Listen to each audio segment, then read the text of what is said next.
మనతో పాటు వికారాబాద్ జిల్లాకు సంబంధించిన అన్నున్నాడు. అన్నతో మాట్లాడమని ఏంటి అసలు అక్కడ నిజంగా దామగుండం ఏర్పాటు చేసి అక్కడ వచ్చే ప్రజలకు కానీ అడవికి ఏ విధంగా నష్టం కలుగుతుంది?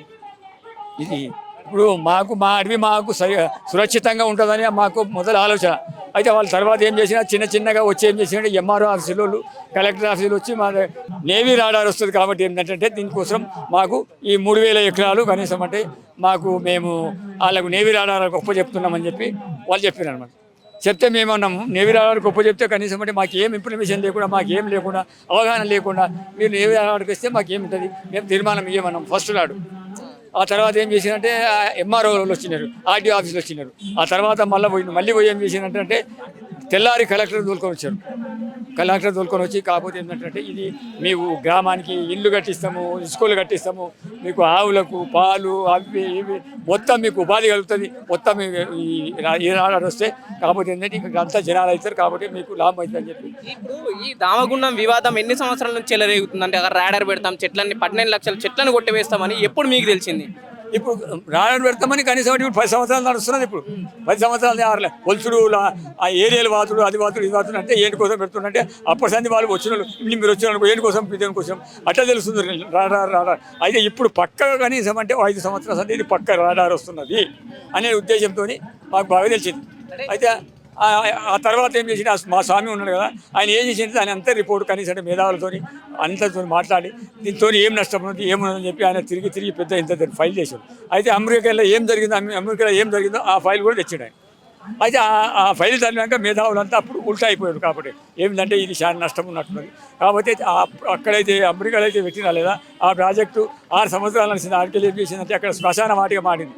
వాడినాక తర్వాత ఏంటంటే అక్కడ మనుషులు చచ్చిపోకరు ఎవరు ఒకరు అందులో 60 మంది పనిచేస్తున్నారు అంతే. ఆ తర్వాత వాళ్ళు కూడా బంద్ అయ్యారు. ఇటు ప్రభుత్వానికి, ఇప్పుడు రాష్ట్ర ప్రభుత్వానికి, కేంద్ర ప్రభుత్వానికి ఏం చెప్తాయి? ఎందుకంటే ఈ రాడార్ వల్ల మీకు ఎంత నష్టం జరుగుతుంది, ప్రభుత్వాలకు నువ్వేం చెప్పదలుచుకున్నావు?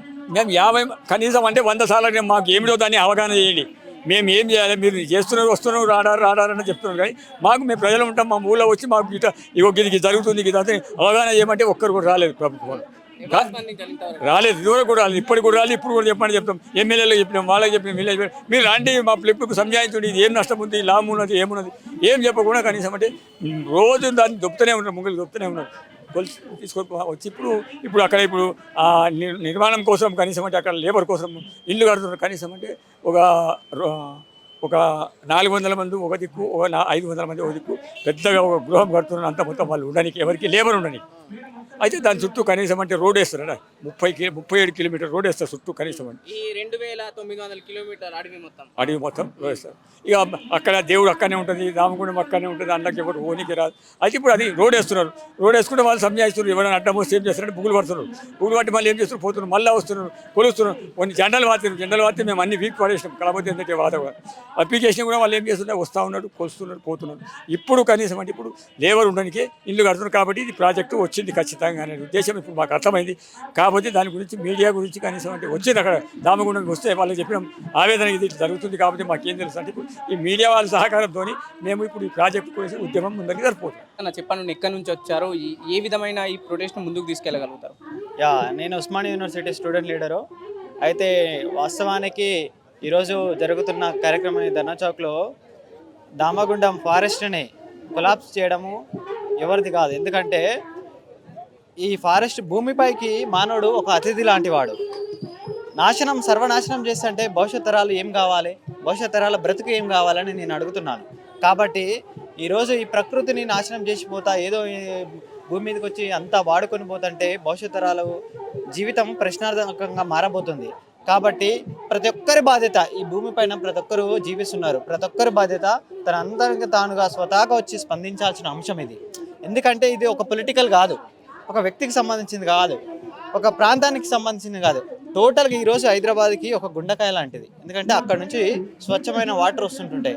ఇప్పుడు ఆ గండిపేట, ఆ హిమాయసాగర్, ఇదంతా ఈ ప్రాంతం అంతా చాలా వరకు హైదరాబాద్కి వాటర్ సోర్స్ అందిస్తున్నది. ఈరోజు ఆ అడవిని కొలాప్స్ చేస్తే రేపడు వర్షాలు పడవు.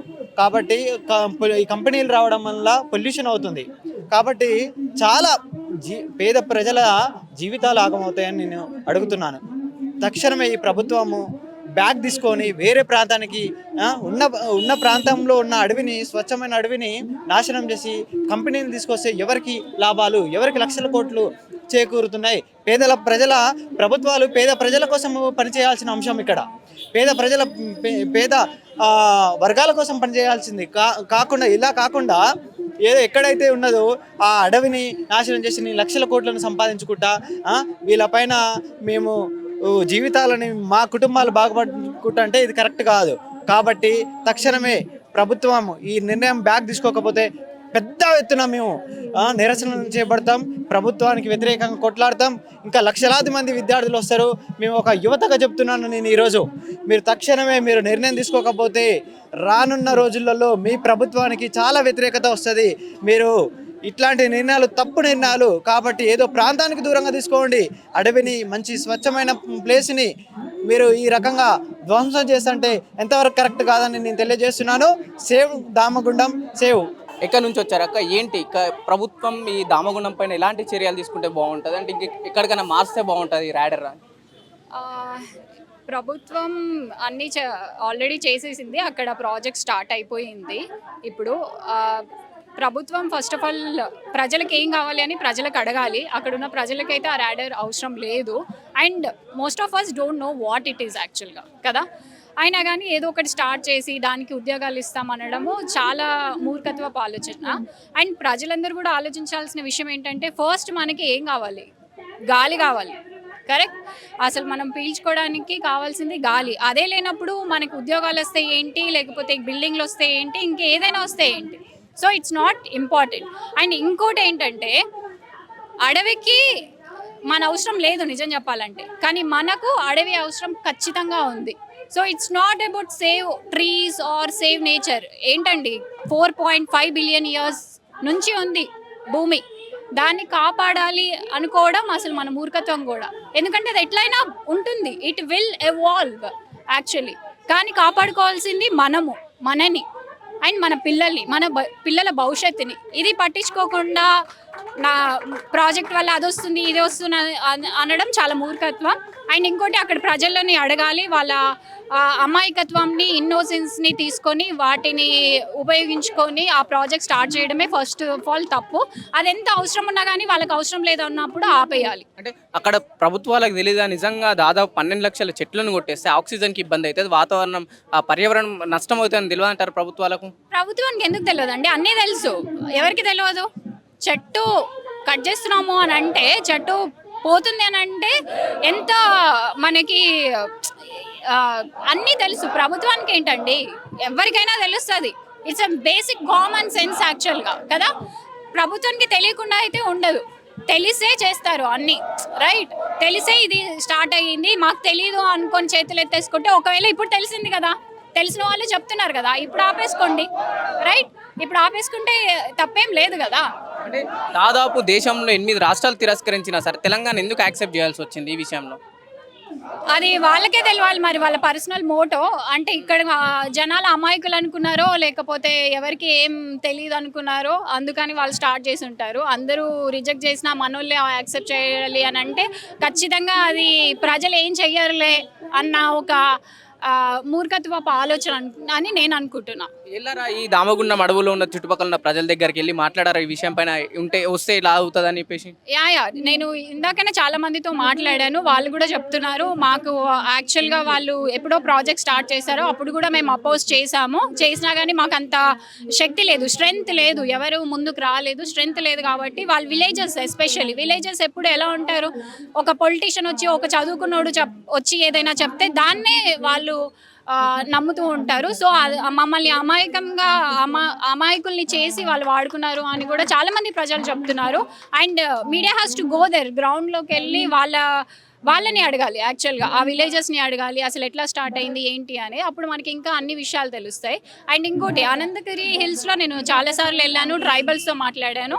Tribals are very much progressive. మనం వెళ్ళి వాళ్ళకి ఏదో కావాలి అని చేయడానికి అసలు మన మూర్ఖత్వం.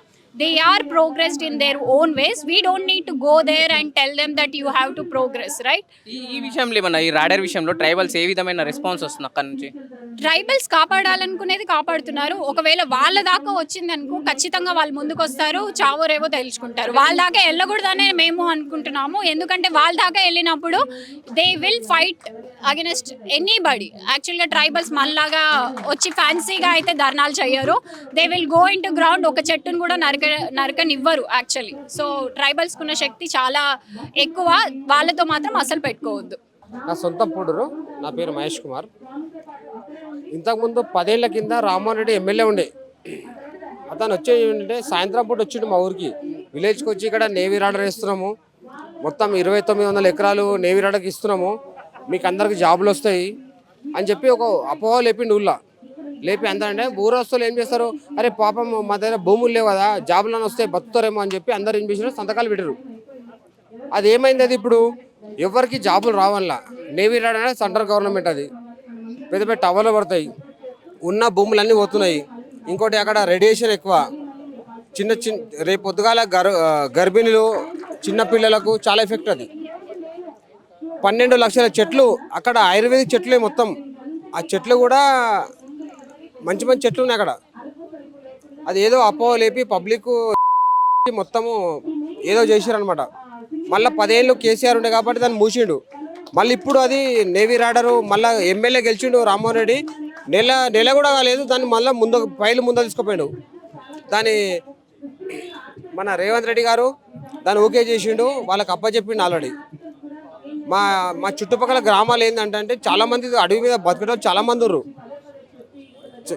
దూలు మేకలు అందరూ చాలామంది ఉర్రు. అసలు వాళ్ళకు జీవనోపాధి పోతుంది.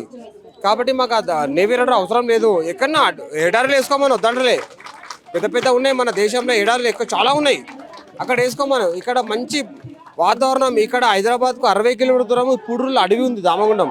ఇక్కడ వాతావరణం ఎందుకంటే అది అక్కడ చెట్లకు దిక్కెళ్ళి మనకు వర్షాలు చాలా పడతాయి. అక్కడ ఆ చెట్టు నరికేసినంత మాత్రాన మొత్తం వెళ్ళిపోతుంది. కానీ మన హైదరాబాద్ మొత్తం ఎడారిగా మారుతుంది.